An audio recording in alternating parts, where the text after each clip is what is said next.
ganun yun eh. So, naiipit niya indirectly yung common bile duct, kaya siya naninilaw. Pero ako Dok, hindi naman eh. Hindi pa. Huwag naman. Pero delikado yung opera mo kasi sobrang tigas niya kasi, pag sobrang nahila yun, nahihila din to, sumasama, dahil malambot to eh.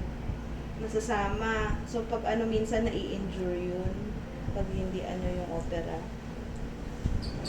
Pag pinilit na habulin yung yung pinakapuno niya. Bakit, Daddy? Mabilis gumaling nung niya. Oo nga po. Hindi ka pa lumalabas magaling na yung sugat mo. Hindi kasi yun nung tumatama sa mukha ko, Ah, nag-spray.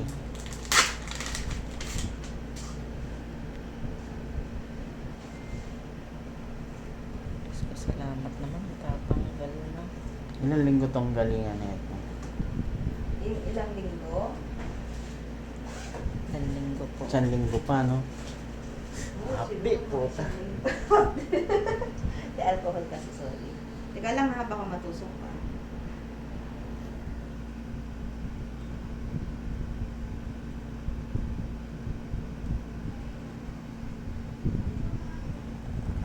Meron ako inoperahan bago sa'yo. Sabi ko, kala ko napakahirap na, no? Mas mahirap ka pa. Mas mahirap yung sa kanya, Dok. Oo. Tama, Daddy. Oh.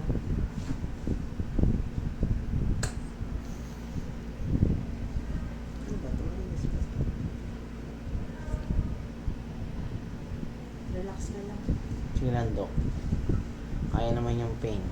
Yung sugat, hindi natin tatahiin. So, medyo open wound yan. Magkakatas. So, papalit-palitan nyo na lang ng gasa. Susa pong magsasara din, Dok. Gusto magsasaran.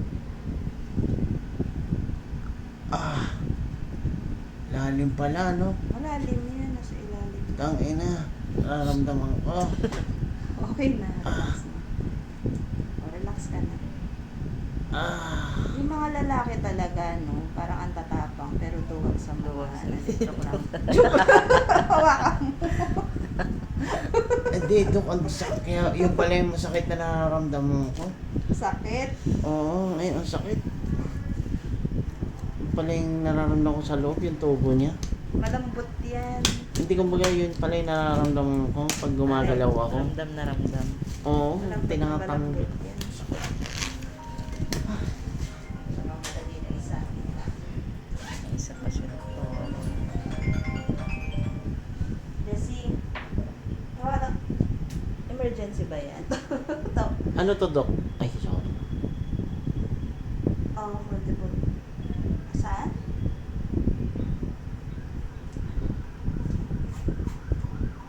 Oo.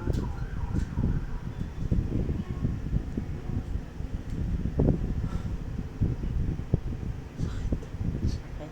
Sakit pa rin. Hindi, nakawala ka na. Pero masakit. I-ano mo, i-ECG mo, trop eye din, tapos EPG, send mo sa akin yung x-ray na. Sige, okay.